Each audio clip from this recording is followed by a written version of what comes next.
Hello there, dear friends, and welcome once again to the Relaxed Fantasy Review.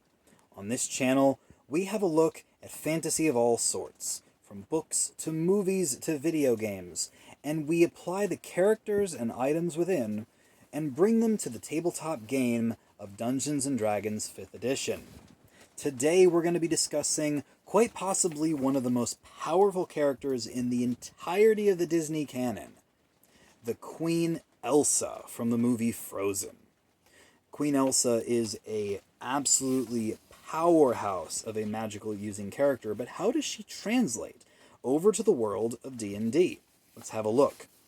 Keep something in mind. As with any character that we pull from another canon, some artistic liberties are necessary in order to make her a functional D&D character. Now, Elsa is about 25 years old, shown to be the Queen of Arendelle, and then a few years later to be the fifth spirit in the second movie. She is about 5'5", weighs a very slim 100 pounds given her frame. Pale skin, white hair, and blue eyes are the staple imagery of Elsa the Queen. But what kind of class would she be?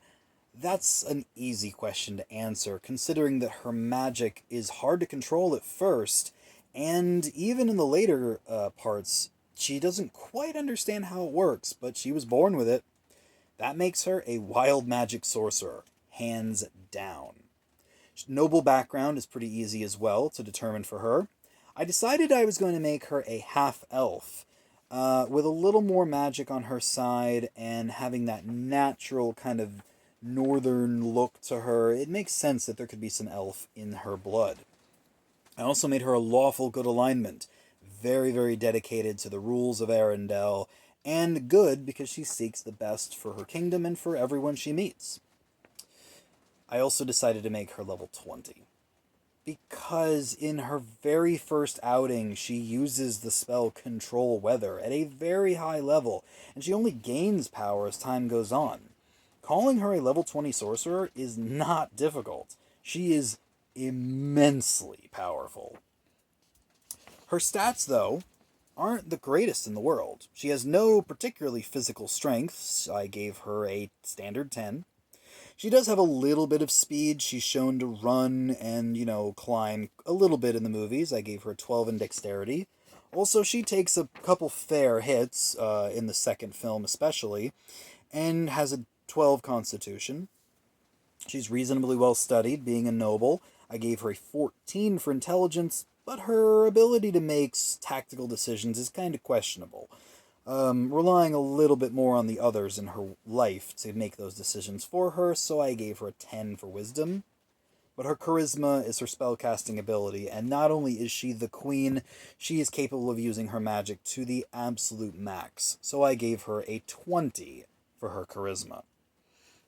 Now, she doesn't wear armor, she just wears standard fine clothing, because she's a queen, and pretty much makes her clothing herself at this point with her magic. She doesn't carry weapons on her, but she does carry an arcane focus because she needs something to do her magic with.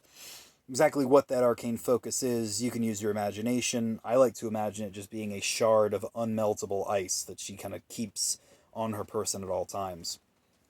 She's not particularly tough. I only gave her 100 hit points, even at level 20, an armor class of 14, and a standard speed of 30. Now, she has plenty of features to go because of her level. Her half-elf gives her dark vision and her Fey ancestry ability. She also has the wild magic surge, which her sorcerer power gives her, and I decided to tweak this a little bit. Basically, anytime there's an elemental effect on the wild magic table, any elemental effect, be it fire, thunder, lightning, cold, whatever, all of it gets transmuted to ice. So if she casts fireball by accident, it's an ice ball. If she casts any sort of poison spray, it's an ice spray. It's just cold damage through and through. This, of course, means that she has the Tides of Chaos power and the Font of Magic to give her sorcery points. Now, Metamagics, I gave her Subtle Spell, because she doesn't really need to speak to cast her magic, extended spell, empowered spell, and transmuted spell, so that she can basically turn any spell into ice. She also has the Bend Luck ability, the Controlled Chaos ability, the Spell Bombardment, and the Sorceress Restoration. All sorts of powers that the high-level sorcerer gets. I also gave her several feats because she's level 20. She has Crossbow Expert, so she can cast her spells at close range. She has Elemental Adept, so she can cast her cold spells with extra oomph. I also gave her the Magic Initiate feat, so that she could get a couple extra spells from the wizard list. I gave her Spell Sniper, so that she can cast her spells further, and Warcaster, so that she doesn't really have to focus that hard to keep her spells going. As far as her languages go, she speaks Common and Elvish, and she speaks Sylvan, because she can speak to the forest spirits. She's not skilled in any armor, she can use simple weapons even though she doesn't carry any on her, and doesn't have any real tool proficiencies. Now, her saving throws, Constitution and Charisma make sense for a sorcerer, and she has a few skills, Arcana, History, Nature, and Survival, because she's used to surviving in the wilderness. After all, the cold doesn't bother her. And she has a Perception ability. So, those are her proficiency skills. But we all know what we're here for, her magic. As a sorceress, she doesn't actually have that many spells. The Wizard Initiate gives her a few more.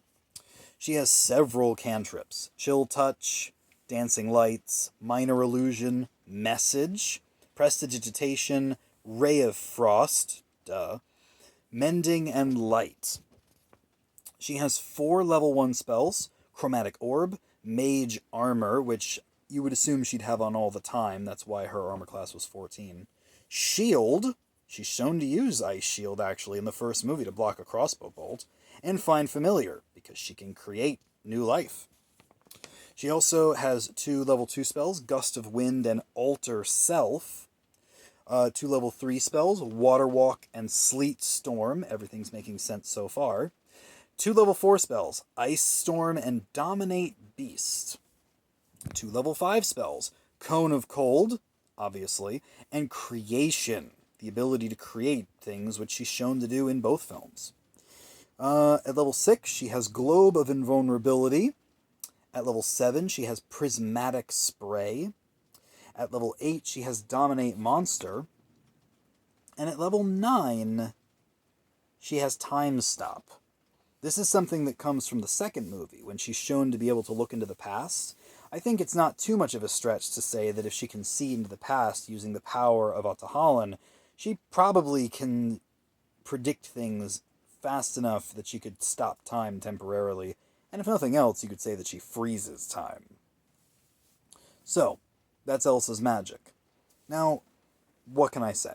Elsa is an absolute powerhouse of a character with magic that can literally shape the world around her and create all sorts of insane things.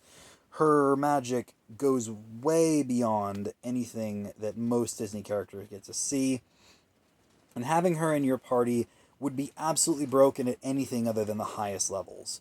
It's possible you could turn her into a villain, though. Imagine a Elsa turned evil, the evil Ice Queen from the ancient lore.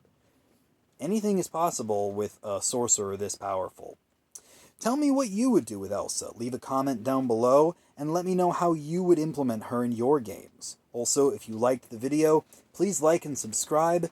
This has been the Relaxed Fantasy Review. Have a good one, my friends.